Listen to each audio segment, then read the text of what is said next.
9th chapter, 5th Mishnah. פרק ט' משנה ה'. הפסח הראשון שעשו אבותינו במצרים, we're going to see the difference between the first Pesach that we did in Egypt and our other Pesach. So the first Pesach that our forefathers did in Egypt, לפני יציאתם משם, before they left Egypt, נקרא פסח מצרים, was called the Pesach of Egypt. משנתנו בא ללמד, our Mishnah comes to teach, בדברים שנעשו בפסח מצרים בלבד. How the Pesach that was done in Egypt, was some laws were only done over there, was never done again. ואין אותם הדברים נוהגים לדורות. And those things we don't do anymore now. So let's start. מה בין פסח מצרים לפסח דורות? What is the difference between the first Pesach in Egypt to the Pesach in other generations?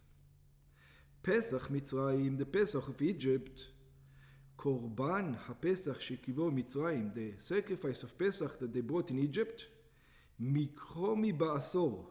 They took it on the 10th of the month. לקחו אותם לשם פסח בעשור. They took it into their houses in the 10th of the month. לחודש ניסן, to the month of ניסן, כמו שכתוב, לקצביתן, בעשור לחודש הזה, it was part of the commandment, it says on the 10th of the month of this month, ויקחו להם איש שא, and each man took a sheep, ודרשו מהתיבה הזה, and they learned, it says, בעשור לחודש הזה, it doesn't need to say, בעשור לחודש הזה, it can just say, בעשור לחודש, in the 10th of the month you should do it. Why does it say הזה? To tell you it's just for this one. ודרשו מהתיבת הזה, and they learned from this word, הזה, this one, פסח מצרים מקחו בעשור, that the Pesach sacrifice at the time when they were in Egypt, it was on the 10th. ואין פסח דורות מקחו בעשור, but for the other generations afterwards, you don't have to take it on the 10th of the month.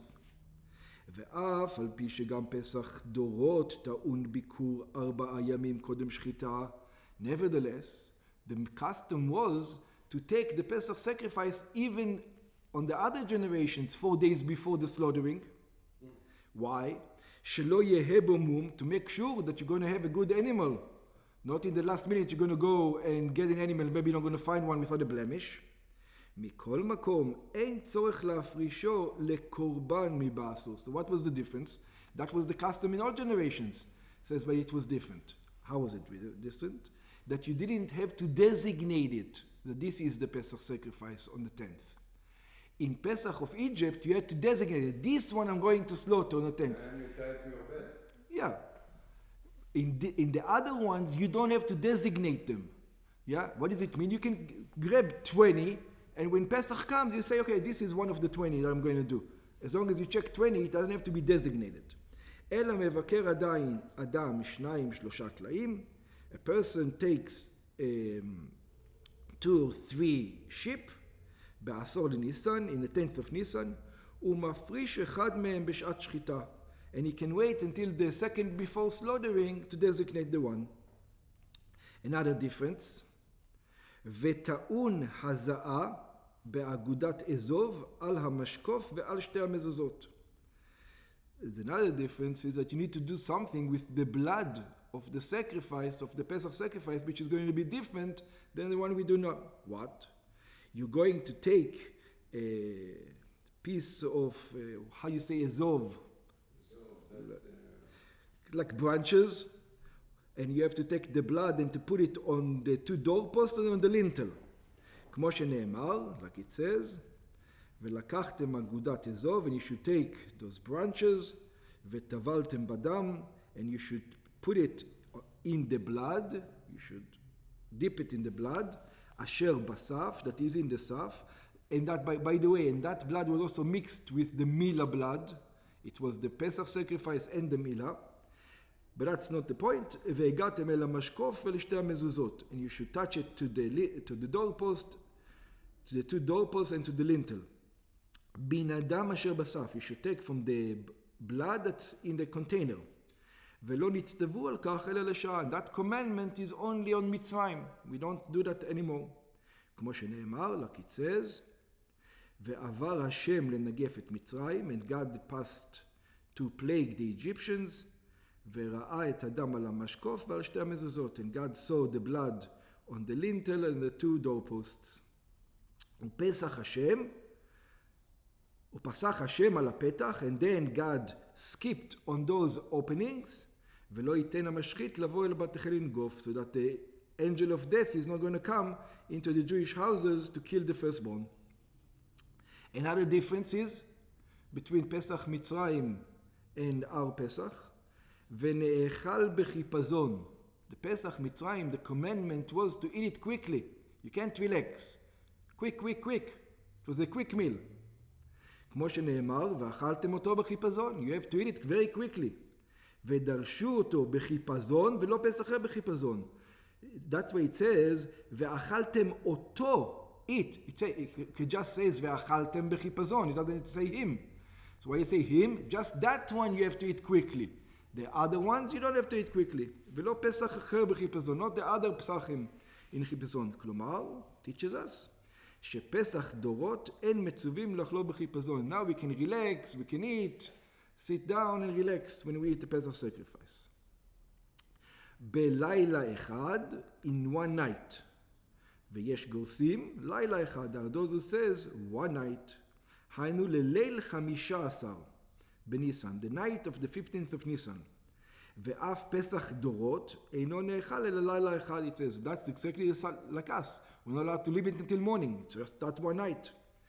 So why does it say it? Because it's supposed to say the differences. So over here it tells me a thing that is the same. So it says, ולא נקט התנא דבר זה. So it says, why did he mention it? אלא משום שבא להשמיענו אחר כך. It is because he comes to teach us afterwards. שלא נהג פסח מצרים אלא יום אחד בלבד. That the Pesach of Egypt, it was only one day. יום 15 בניסן בו יצאו ממצרים. Only on the 15th of Nisan that they went out of Egypt. שכן מבואר בגמרא שיש להוסיף כאן במשנתנו.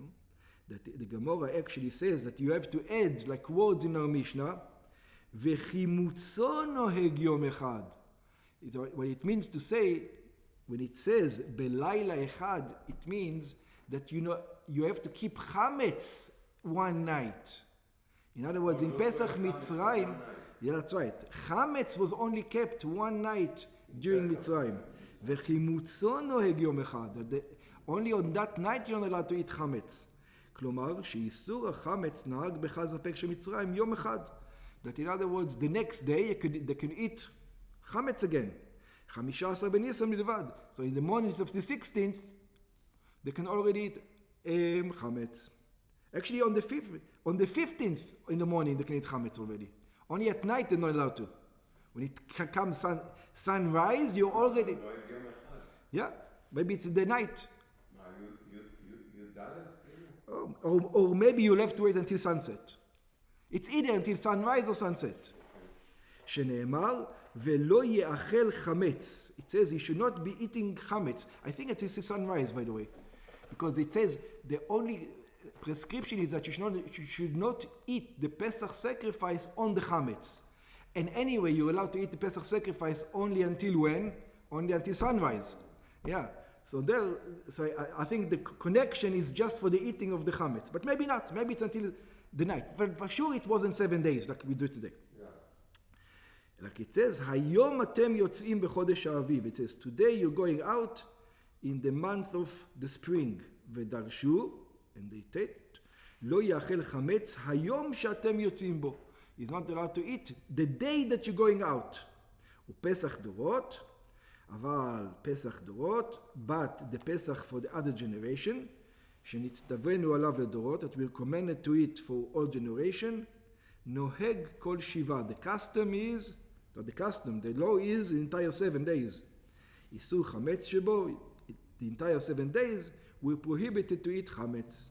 כל שבעת ימי החג, all the 7 days of the holidays, שנאמר, because it says, בראשון ב14 יום לחודש בערב, it says on the 14th night in the evening, תאכלו מצות, you should eat מצות, at יום ה-21 לחודש בערב, until the 21st day in the evening, שבעת ימים, 7 days, or lo yimatzer b'artechem, you should not eat chametz at all. So this is the differences between the Pesach Mitzrayim to our Pesach.